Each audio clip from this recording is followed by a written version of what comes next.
NASA claims that during the Nixon administration, between the years 1969 and 1972, 12 astronauts walked on the surface of the moon and returned safely to Earth. This event was even commemorated on 2 United States coins, the Susan B. Anthony dollar, which was minted from 1979 to 1981, and then again in 1999, and the Eisenhower dollar, which was minted from 1971 to 1978. The reverse sides of both of these coins were based on the Apollo 11 insignia, and show an eagle landing on the moon with the Earth in the background. Okay, engine stop. We copy you down, Eagle. Houston, Tranquility Base here. The Eagle has landed. Roger, Tranquility. We copy you on the ground. You got a bunch of guys about to turn blue. We're breathing again. Thanks a lot. The belief that men actually walked on the moon is shared by the vast majority of the world's population.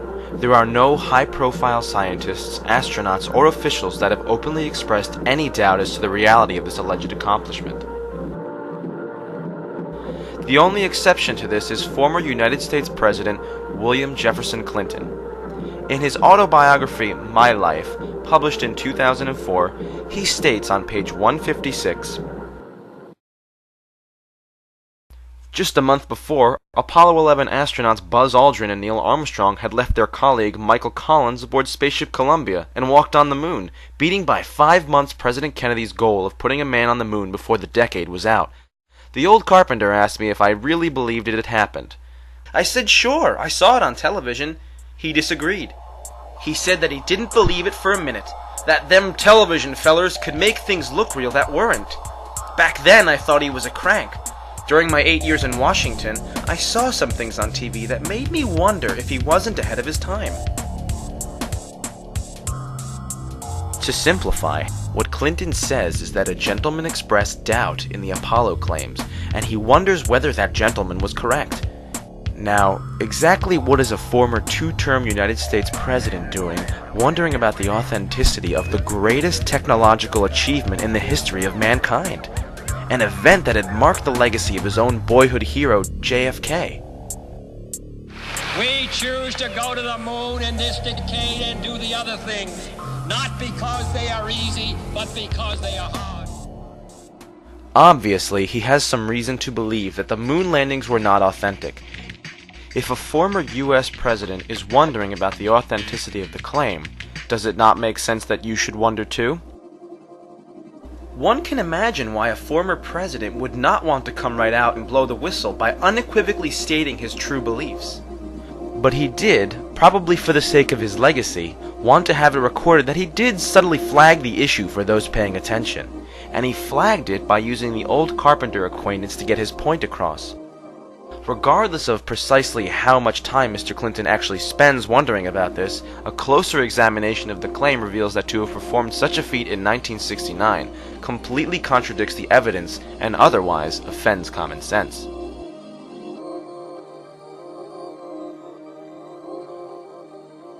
Stage pushed.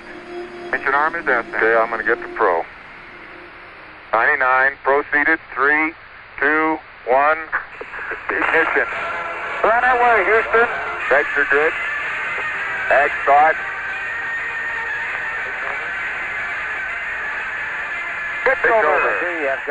The last alleged mission to the moon was Apollo 17, which NASA says took place in December of 1972.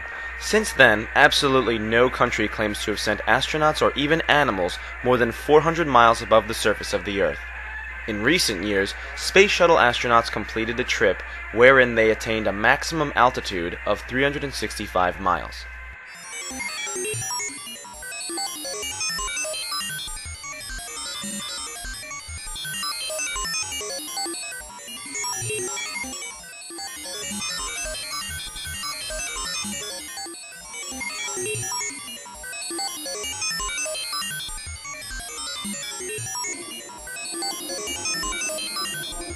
Normally, the space shuttle orbits at an altitude of approximately 200 miles from the Earth, the same orbit altitude of the International Space Station. Now, you might be asking, why exactly is this maximum distance from Earth relevant to our discussion?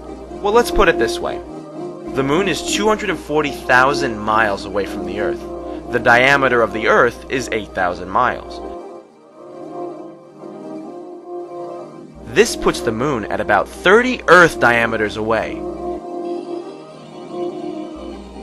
In relation to the space shuttle's orbit on this scale, it has never traveled more than 1/2 of 1 inch away from the Earth's surface.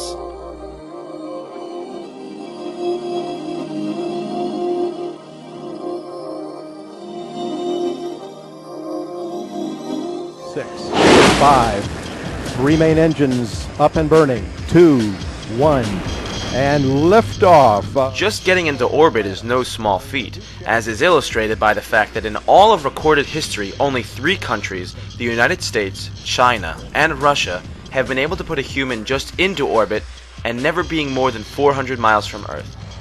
The explanation for this has always been that, except for these 3 countries, every other country in the world has been too cheap and lazy to venture into just Earth orbit. In reality, the reason has to do with the difficulty in accomplishing this. This most of all drives home the point that NASA's claim of sending men on a 240,000-mile trip in 1969, some 600 times further than they can send men today, is just not plausible. One reason the space shuttle has not been sent beyond 400 miles into space has to do with the Earth's magnetism. The core of the Earth is molten iron. As it slowly swirls around, it generates a powerful magnetic field surrounding the Earth. These fields cause the formation of 2 radiation belts around the Earth, called the Van Allen radiation belts. They are made of charged particles and are named after James Van Allen, who was in charge of the Geiger counters installed on the Explorer 1 satellite, which discovered the belts in 1958.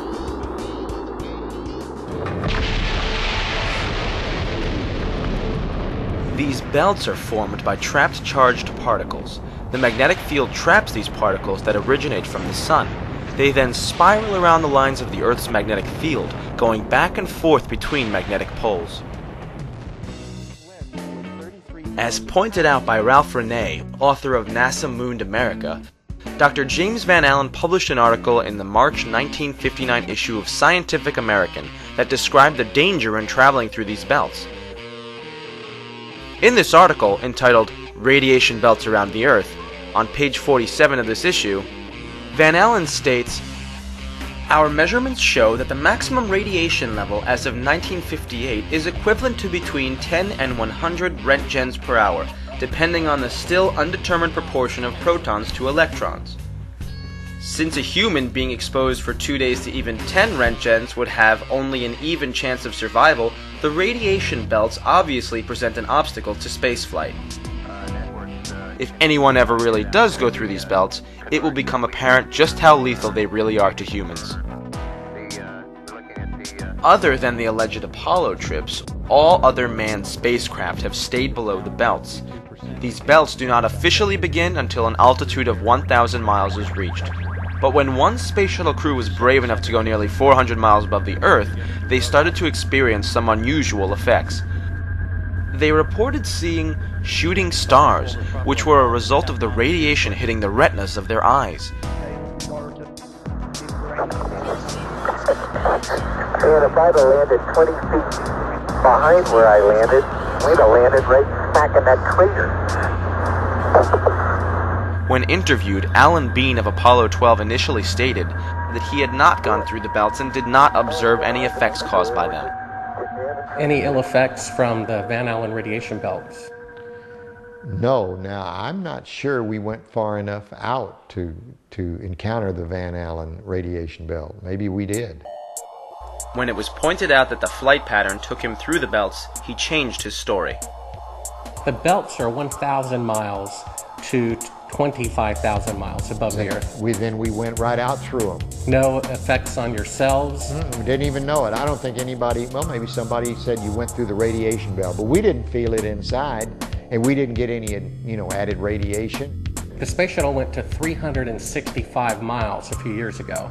Because I worked in news, I saw CNN. They said that the radiation belts surrounding Earth are more dangerous than previously believed because the astronauts saw shooting stars with their eyes closed. Just when they got within 600. Radiation belt. We saw shooting stars, but they're not shooting stars from with your eyes closed, although they look like it.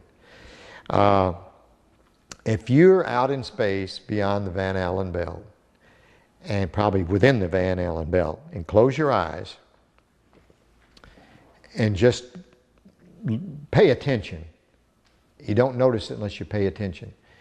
Then all of a sudden you'll see a little flash like a shooting star, except it's like that. There goes one this way. Then one just blossoms. And then not that fast. Maybe you wait 3 minutes or 2 minutes and one goes whoosh. And what's happening is cosmic rays are hitting the back of your eye and exciting those sensors in the back of your eye. So that's what you see. And they got high enough apparently to close it. My guess is in Earth orbit, if you closed your eyes and just paid attention, that you would see them. The first time they were seen was when they went to 365 miles. Yes. That's 650 miles below or away from the radiation. Yeah, see, it's below. My guess if they just did it tonight. But see, if you're just going to sleep or closing your eyes or it's dark, you don't notice them. But if you'll close your eyes and pay attention, which we had an experiment to do, by the way, then you see them whistling by. Not on our mission, by the way, they hadn't been discovered yet.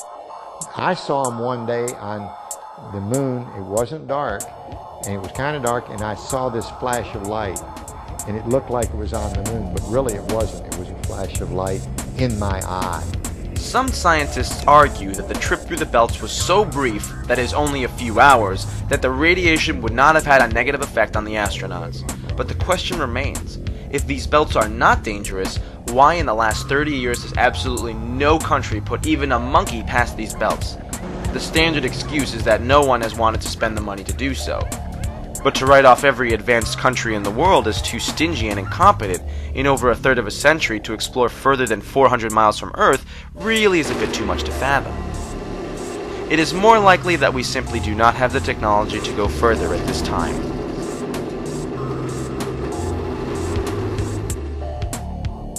Try to imagine the flight pattern of the Apollo moon missions. NASA says that 3 astronauts took off in a multi-stage rocket, and then 3 days later were in lunar orbit some 60 miles above the moon's surface, going about 4,000 miles per hour, or a little over Mach 6. Then, the spacecraft separated into 2 modules. One astronaut stayed in lunar orbit in the CSM. The other 2 flew down to the surface of the moon in the lunar module. 10 feet. Contact. Engine stop. Okay, Houston, the Challenger has landed. The first question that immediately comes to mind is how they were able to design a craft on Earth that would perform so well under quite different conditions on the moon, namely in a vacuum and in 1/6 gravity without killing anyone. The Lunar Landing Research Vehicle used to train the astronauts for a landing had a jet engine, which of course would never have worked out in the vacuum of space. NASA's answer to this is that the simulator provided 5/6 or 83% of the propulsion to simulate the amount of thrust that the rocket engine would need to lift the craft while flying down to the surface of the moon. This would be using 83% of Earth's propulsion requirements to adjust for an environment with only 17% of the Earth's gravity? Explanations such as this certainly drive home the point that no matter how convoluted, they will always have a rationalization for everything.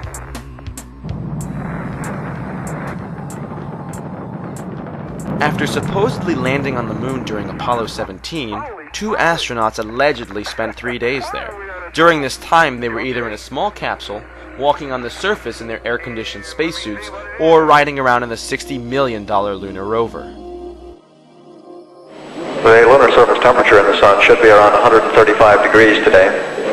In the shade, the temperature would again be about minus 100 to minus 150 degrees Fahrenheit.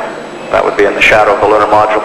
If the LEM didn't have climate control, and had air in it, would it be hot or cold without the climate control? If you just took a lunar module, and well, let's take the climate control and it fails.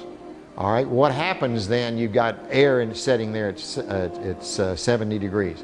If the lunar module is setting in the sun, which it always is, then slowly but surely that temperature inside is going to go up to 250 degrees Fahrenheit. Now you ain't going to make it, because you're going to cook long before that. What powered the air conditioning?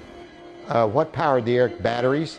you had a number of big batteries in the lunar module. They powered pumps, they powered the air conditioning, they powered the communication system, and that's the reason we were only able to stay on the moon 33 hours. Later on, we got a little better batteries, more batteries, and we could stay longer.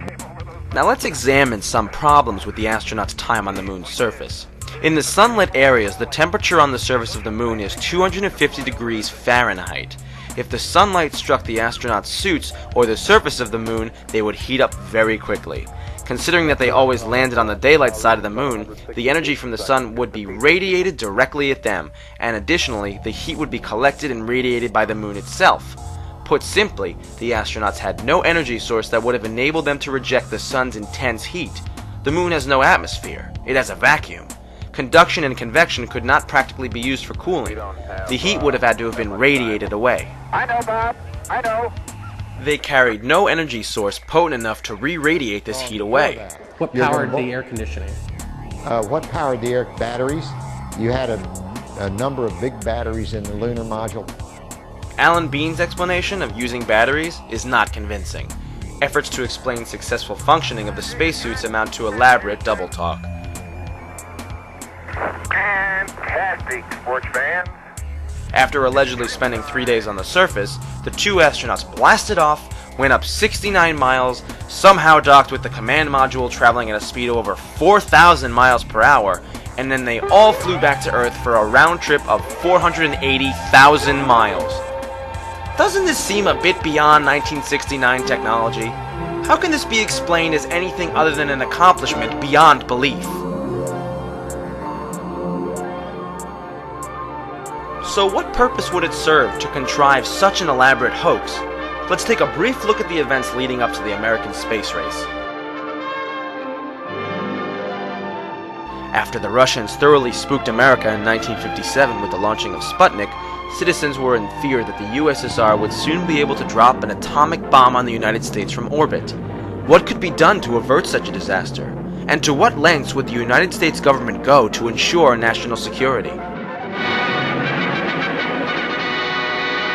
The Soviet Union has launched a second Earth satellite. Gets the American people alarmed that a foreign country, especially an enemy country, can do this, and we fear this. Man had his first great success in space when the Russians pushed a man across the threshold. He was Yuri Gagarin, the astronaut the Russians lionized as the first to orbit the Earth. It was the propaganda coup of the year. After the Russian flight, U.S. plans were accelerated. Commander Alan B. Shepard was sent into suborbital flight. Unlike the Russian venture, this took place in the white-hot glare of worldwide publicity. The Mercury capsule is right on course as the commander took over the controls to become the first man to guide a spacecraft. As the tension increasingly rose between the world's two dominant post-war powers, the space race went into high gear, with Kennedy promising in 1961 to put a man on the moon by the end of the decade. We choose to go to the moon. We choose to go to the moon. We choose to go to the moon in this decade and do the other thing. Not because they are easy, but because they are hard. Of course, the United States would spare no expense to hold off an attack from space by the USSR. What countermeasures were at their disposal? Could they not simply stage a moon landing as an elaborate form of propaganda against Russia, while emboldening U.S. morale?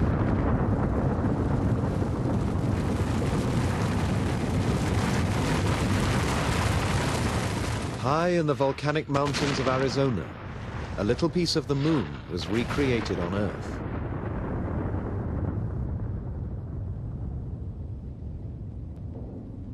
This field of craters seen from the air precisely matches a view of the Sea of Tranquility on the moon. It is common in the history of warfare to intimidate your foe by means of deception.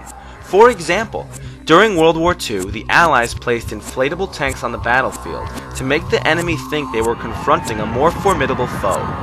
One could say that the Apollo bluff worked, as there never was a nuclear war. Yet, no one has ever come forward and actually admitted to this deception long after the Cold War hostilities have ceased.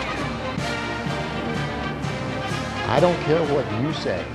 I went to the moon and back, and everyone that's a scientist knows it. Now, if you want to not believe it, it's okay, you know? It's okay. It's a better story. It just happens to be a lie, that's all. I probably would have done what the other 6 did, because I'm just as stubborn as anybody else. I said, I don't need to prove to you that I went to the moon. I know I went. Well, I know for a fact you didn't walk on the moon. I've seen the footage. That's fine. That's fine. It's okay if you know it. Do you understand that? You can have any opinion you want. That's what's wonderful about this country. You can believe anything you want. And it's okay with me, for sure. Right.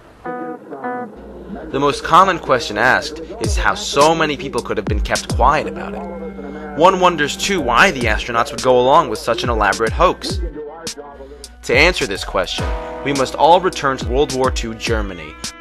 Under Adolf Hitler's leadership, a Nazi war criminal named Werner von Braun built thousands of V-2 rockets through slave labor that were launched against London. Once the rockets are up, who cares where they come down? That's not my department, says Werner von Braun. Some have harsh words for this man of renown, but some think our attitude should be one of gratitude, like the widows and cripples in old London town, who owe their large pensions to Werner von Braun. After the war, the Soviets and the Americans divided up the rocket technology. The Americans brought home over 100 top Nazi propulsion specialists, including their leading rocket scientist, von Braun. Say rather that he's apolitical. Since most people wanted to come live in America, the Soviet Union was given most of the hardware, which, to a large degree, contributed to their victory with Sputnik. In German or English, I know how to count down. And I'm learning Chinese, says Werner von Braun. By 1961, Nazi rocket scientists such as von Braun maintained a close relationship with President John F. Kennedy as he moved to fulfill his promise to land Americans on the moon before the end of 1969.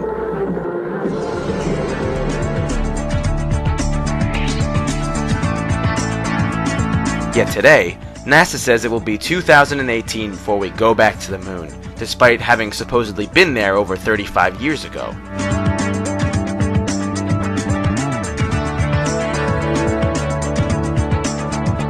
It is time for America to take the next steps.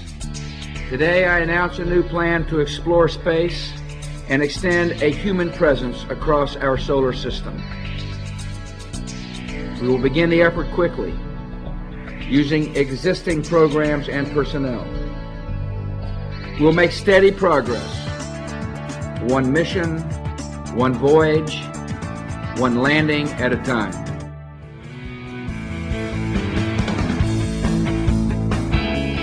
Our third goal is to return to the moon by 2020 as the launching point for missions beyond. Beginning no later than 2008, we will send a series of robotic missions to the lunar surface to research and prepare for future human exploration. Using the Crew Exploration Vehicle, we will undertake extended human missions to the moon as early as 2015, with the goal of living and working there for increasingly extended periods of time. Would we ever consider it reasonable if there were a 40-year span between the first and second trips across the Atlantic Ocean? Why such a late date? In 1953, von Braun wrote a book on how to get to the moon, titled Conquest of the Moon. On page 14 of his book, he states, "It is commonly believed that man will fly directly from the Earth to the moon, but to do this, we would require a vehicle of such gigantic proportions that it would prove an economic impossibility. It would have to develop sufficient speed to penetrate the atmosphere and overcome the Earth's gravity, and, having traveled all the way to the moon, it must still have enough fuel to land safely and make the return trip to Earth. Furthermore, in order to give the expedition a margin of safety, we would not use one ship alone, but a minimum of 3. Calculations have been carefully worked out on the type of vehicle we would need for the non-stop flight from the Earth to the moon in return. The figures speak for themselves. Each rocket ship would be taller than New York's Empire State Building, 1,250 feet, and weigh about 10 times the tonnage of the Queen Mary, or some 800,000 tons. The Apollo program's three-stage Saturn V was only 3,000 tons. The Saturn V was 266 times smaller than it had to be.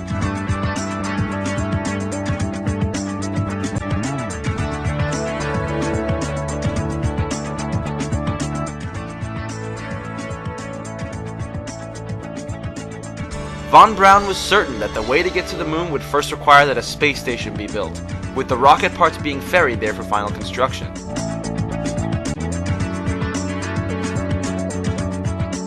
Our first goal is to complete the International Space Station by 2010. We will finish what we have started. We will meet our obligations to our 15 international partners on this project. We will focus our future research aboard the station on the long-term effects of space travel on human biology. Research on board the station and here on Earth will help us better understand and overcome the obstacles that limit exploration. Through these efforts, we will develop the skills and techniques necessary to sustain further space exploration. The constructed vehicle would then launch from the Earth's orbit rather than its surface. The Saturn V used only 3 fuels: liquid oxygen and kerosene in the first stage, and liquid oxygen and hydrogen in the upper stages. No exotic new fuels were invented to bring down the fuel requirement. Also, the Space Shuttle has 30% less mass at liftoff than did the Saturn V. We have ignition and liftoff of Atlantis and the Galileo spacecraft bound for Jupiter. Yet has never attempted to travel beyond the 400-mile altitude. With Kennedy's promise, the space race was in full swing. Yet it became apparent in the mid-60s that there was absolutely no way anything of the sort was going to happen. Following in Commander Shepard's star-studded footsteps came Captain Virgil Grissom.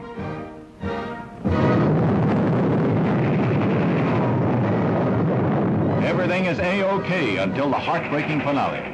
As the captain prepared to leave the capsule, explosive bolts on the escape hatch let go, and the Mercury is lost. However, the moon gets closer.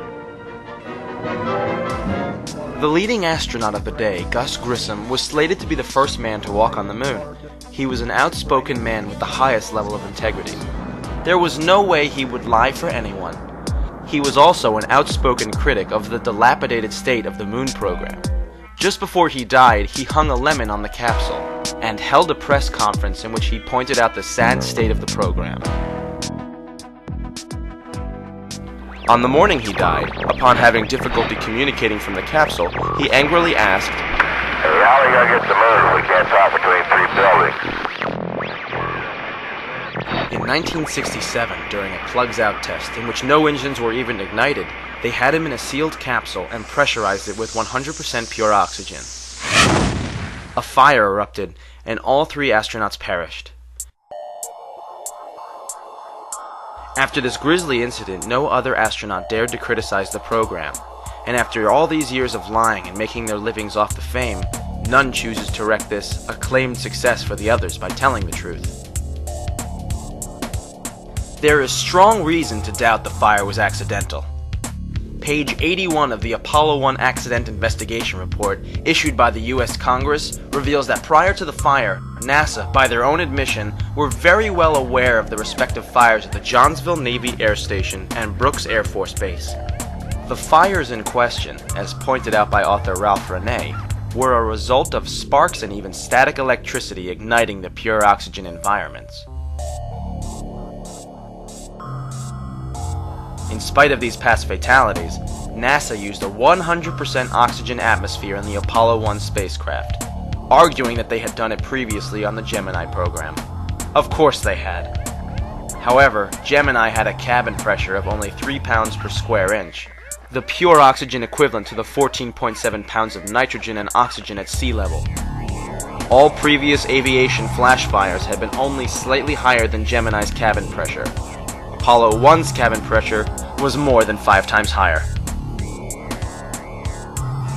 NASA was aware of the dangers, but they went ahead and sealed 3 of their astronauts inside a highly volatile capsule that had already been packed full of combustible and highly toxic materials. most of which were untested and had not been given their seal of approval before they were installed. The technicians on Pad 34 needed at least 5 minutes to open the command capsule's door. The astronauts had a mere 15 seconds before the fire consumed their cabin. Fire! We have fired, Captain! Additionally, in 1999, when Grissom's son, Scott, was granted access to his father's spacecraft, he uncovered evidence that a metal plate had been shoved behind the dashboard to deliberately trigger a spark.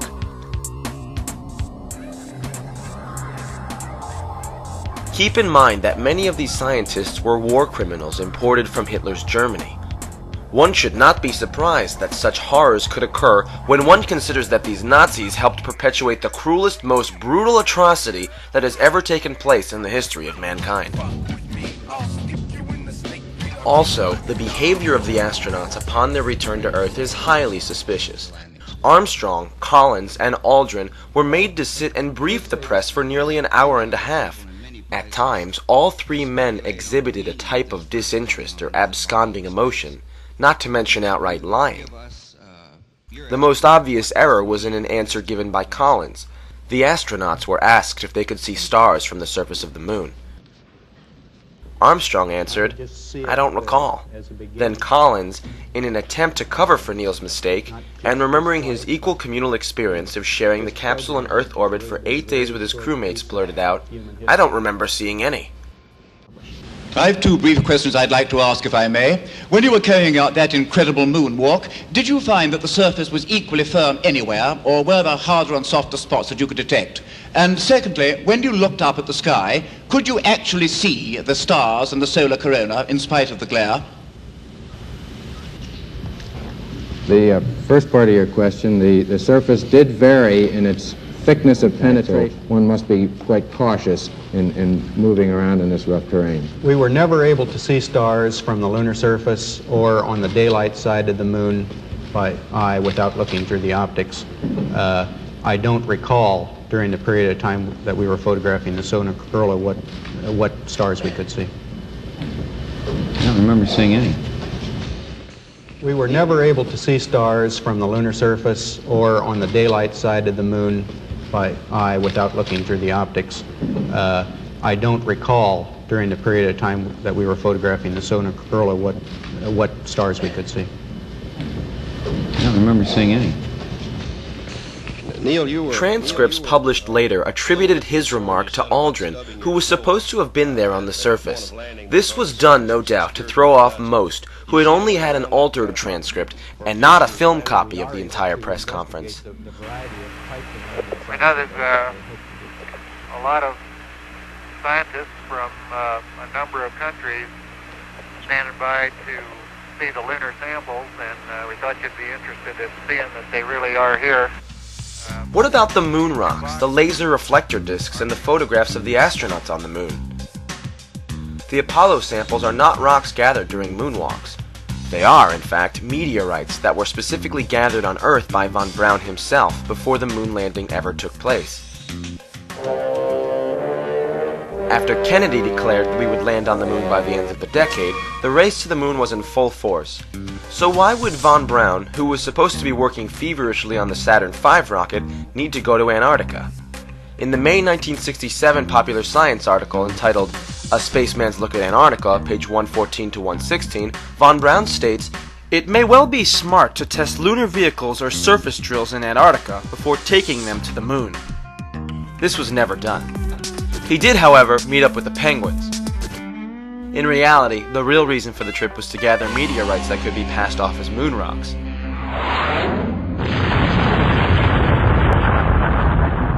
Some meteorites that actually originated from the moon can be found on Earth, as they can be expelled from the moon during meteor crashes.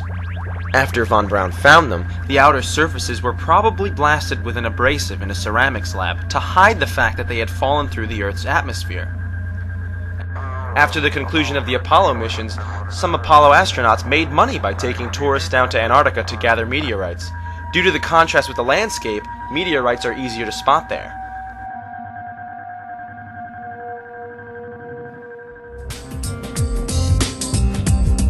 But it's evidence the astronauts left behind and not what they brought back, that may offer the clinching proof. Each successful moon mission set up a range of experiments. More than 30 years after Apollo 11, one of them continues to operate, the Lunar Laser Ranger. There were two major experiments. One was a series of corner reflectors to reflect laser beams from the Earth sent to the moon that then, because of the geometry of these corner reflectors, would send the beam back in exactly the direction that it came from. High up in the Davis Mountain Range, the McDonald Observatory in Texas continues to gather information from the experiment. In 33 years, no one has showed up. No one has come and talked to us. Jerry Wyatt would welcome a visit from the conspiracy theorists. Since 1969, his team has been firing a laser beam at the experiment an average of 240 times a year. And of course, at Apollo 11 site is where the United States placed its first lunar retro package. So we fire laser at this spot and three others on the moon. Now he's turned the laser on. In a few seconds, you'll see the splash. The laser hits the reflector on the moon's surface and bounces back as a series of pulses invisible to the human eye. By measuring the time it takes for each laser pulse to return, scientists gather key information about the Earth's position in the solar system.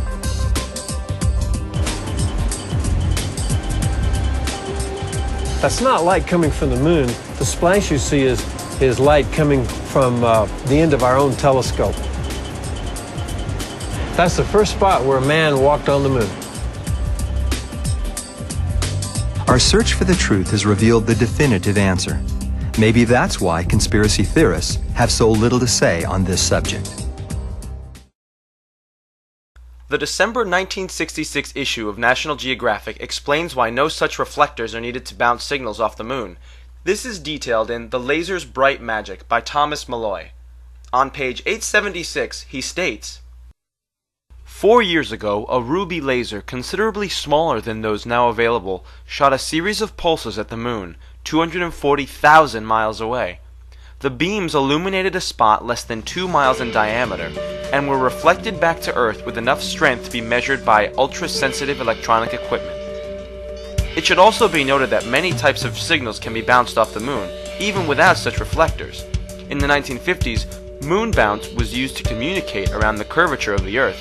That is, if you were in the military and wanted to talk to someone in Hawaii from California, you would bounce your conversation off of the moon.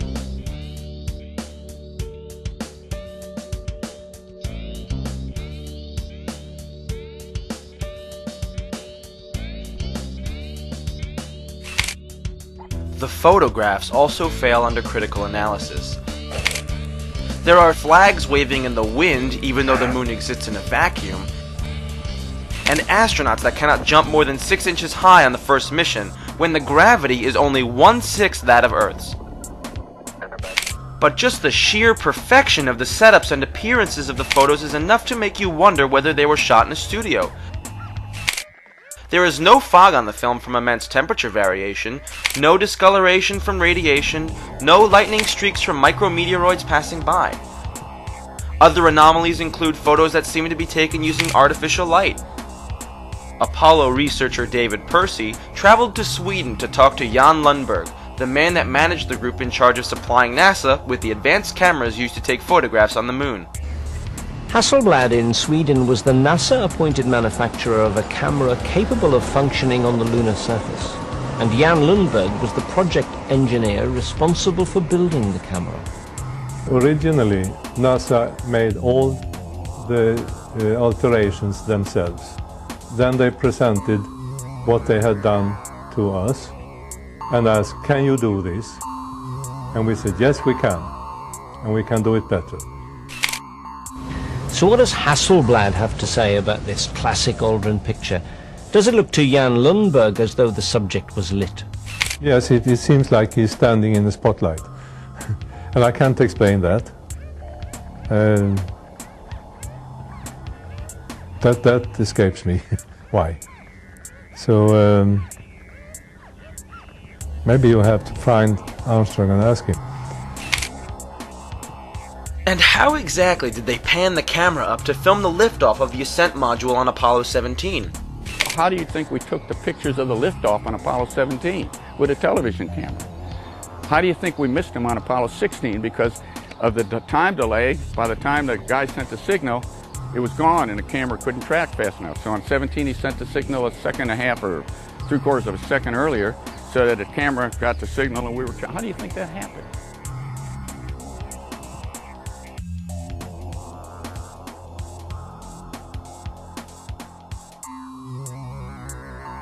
I've got a book telling me I didn't go to the moon, that thick, okay? There's a book there when you can't see stars in the daytime and the shadows in the wrong place. I don't give a damn about all that. Remember too, while the thousands of NASA employees did help them achieve Earth orbit, beyond that, all information fed to the press and public was from the government, and there was no independent reporting. That's one small step for man, one giant leap for mankind. But is there a smoking gun? Yes, there is. It has to do with the camera shots of the Earth. Hello, Apollo 11. Houston, Goldstone says that the TV looks great. Over.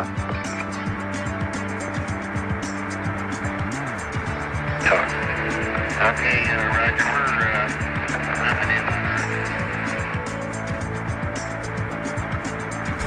Hello, Apollo 11. Houston, did you copy? Over. Although it is likely that the astronauts were on the Saturn V rocket when it took off, it seems that they stayed in low Earth orbit for the duration of their missions. This provided them with the zero-gravity filming environment, which would be what one would expect on a trip to the moon.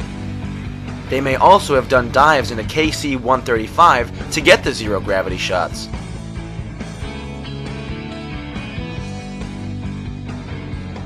Yet there is one segment that clearly shows the behind-the-scenes chicanery that is going on.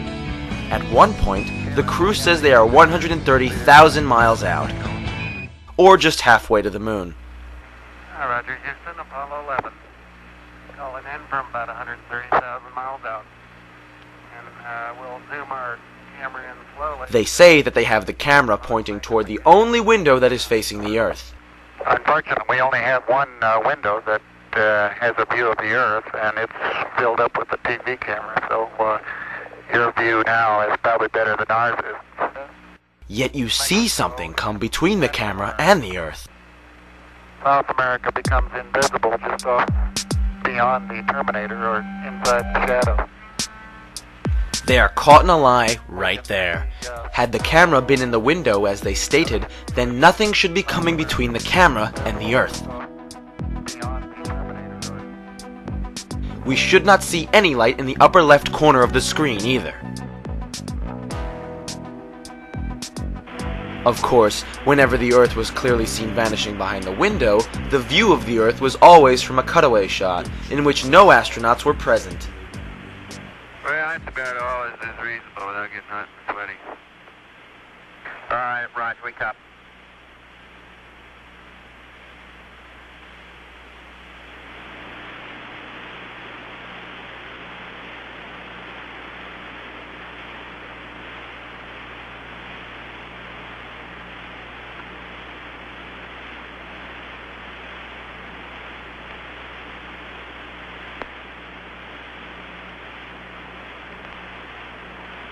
In this circumstance, it was probably a globe on the outside of a mock command capsule in a studio environment.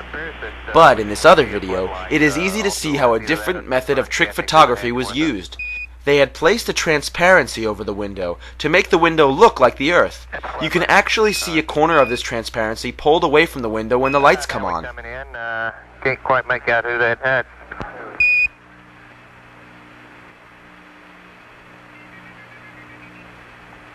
That's Big Mike Collins there. Well, you got a little bit of... Yeah, hello there, sports fans. You got a little bit of me, plus Neil's in the center couch, and Buzz is doing the camera work this time. Roger, it's a little dark now, 11. Maybe a bigger f-stop might help.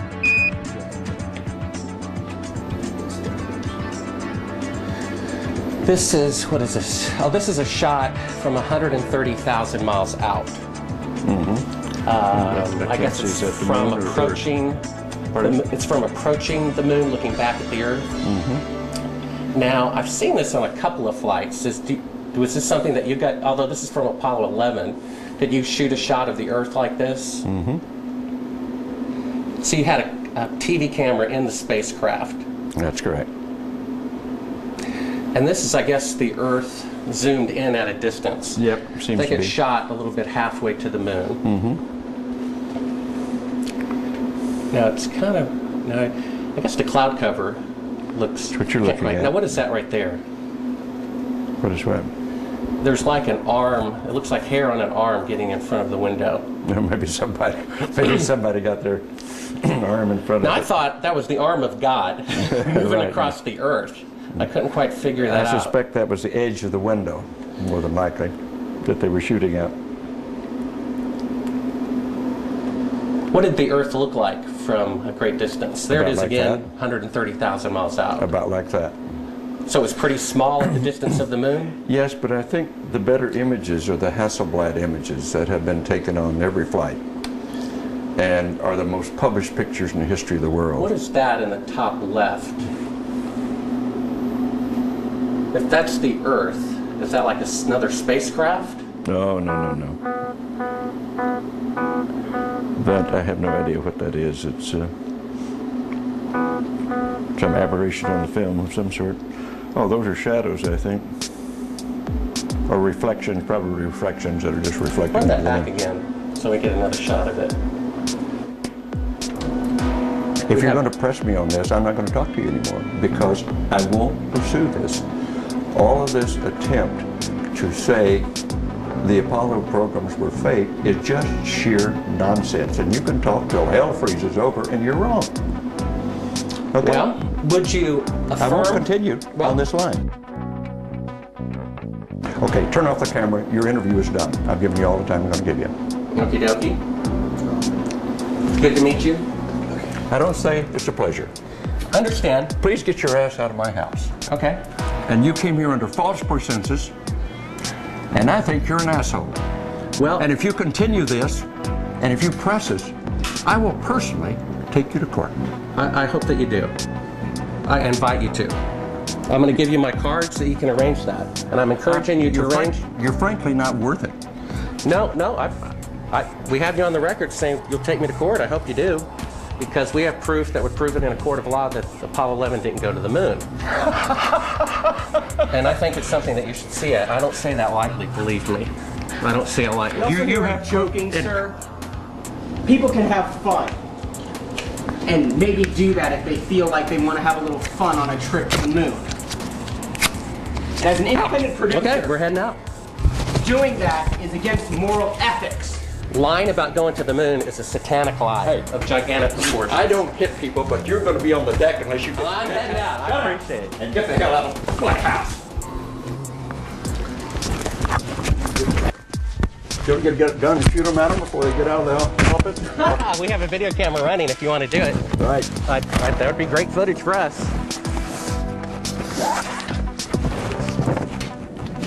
See you later. In court, I hope. Want to call the CIA? Have them whacked. So I'm prompting you. That is why they wanted the interior. You believe in UFOs? You believe we've been visited by? Well, why do you want to believe this? I know for a fact. We've had this analyzed, and this is the window, and you're stated by an atomic clock at the Goldstone tracking station that is on the tape. Well, you're talking to the wrong guy. Why don't you talk to the administrator at NASA? We're passengers. We're guys going on a flight. We're not. I know for a fact. You really like attention, don't you? You're the one who said you walked on the moon when you didn't. Calling the kettle black, if I ever thought of it. Saying I misrepresented myself. Away from me. You're a coward and a liar and a thief.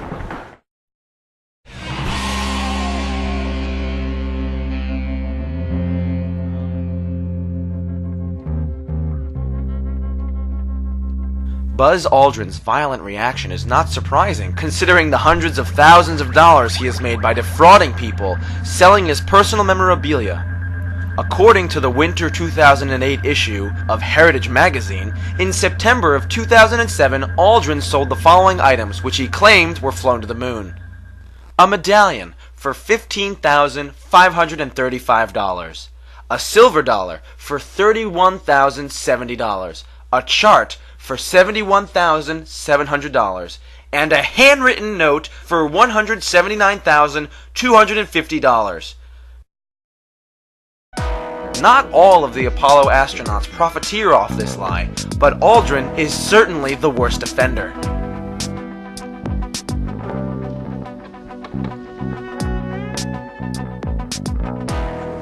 Mr. Armstrong, Bart Sibrel, ABC Digital. Wanted to give you the opportunity to swear on the Bible that you walked on the moon. Will you put your left hand on the Bible and swear to God that you walked on the moon? Gentlemen. Mr. Sibrel. Yes? If you really walked on the moon, why would you not do that? So why don't you just put the end to the record in the argument and put your hand on the Bible, swear to God you walked on the moon. Mr. Sibrel, knowing you, that's probably a fake Bible. Really? Well, no, it's a real Bible. You have the opportunity to have $5,000. The meeting is not open. Well, you have $5,000 cash. You can give it to charity if you swear on the Bible that you walked on the moon. Please I have give the it to tape. charity. It'd be fine. Why don't you swear to? Why not? Why won't you do it? So why don't you put your hand on the Bible and swear to God that you walked on the moon? Mr. Sibrel has made a fool of himself in front of the world. Mr. Sibrel, you do not deserve answers.